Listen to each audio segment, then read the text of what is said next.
के प्रति রোববার রাষ্ট্রপতি দ্রৌপদী মুর্মুর কাছে শপথ নেন প্রধানমন্ত্রী নরেন্দ্র মোদী সহ ৭২ জন মন্ত্রী প্রতিমন্ত্রী। মোদীর মন্ত্রিসভায় ৩০ মন্ত্রী ও ৪১ প্রতিমন্ত্রীর তালিকায় নেই কোনো মুসলিম সদস্যের নাম। এমনকি শরিক দল তেলেগু দেশম পার্টি ও জনতা দলও কোনো মুসলিমকে করল না মন্ত্রী।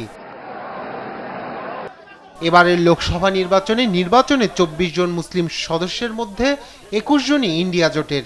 বাকিদের মধ্যে ২ জন আসাদুদ্দিন ওয়েসির অল ইন্ডিয়া মজলিসে ইত্তেহাদুল মুসলিমিনের এবং ২ জন স্বতন্ত্র।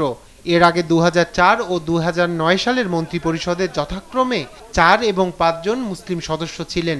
এমনকি ১৯৯৯ সালের অটল বিহারী বাজপেয়ী সরকারের মন্ত্রিপরিষদেও ছিলেন ২ জন মুসলিম।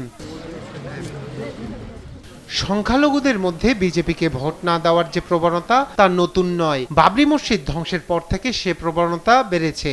গোধরাকাণ্ডের পর তা আরও তীব্র হয়। অটল বিহারী বাজপেয়ীও সে সত্য বুঝতেন। তিনিও মানতেন মুসলিমদের আস্থা অর্জন করা বিজেপির জন্য কঠিন। তবুও বাজপেয়ী জামানায় কেন্দ্রীয় মন্ত্রিসভায় সংখ্যালঘু মুখ ছিলেন, কিন্তু মোদির তৃতীয় মেয়াদের মন্ত্রিসভায় ঠাঁই মেলেনি মুসলিমের। ১১৪ কোটি মানুষের দেশ ভারতে মুসলিম জনসংখ্যা প্রায় ২৫ কোটি। দেশটির হিন্দু জনসংখ্যার তুলনায় এ সংখ্যা অনেক কম হলেও একেবারেই অল্প নয়। পৃথিবীর অনেক দেশের মোট জনসংখ্যাও ২৫ কোটির কম।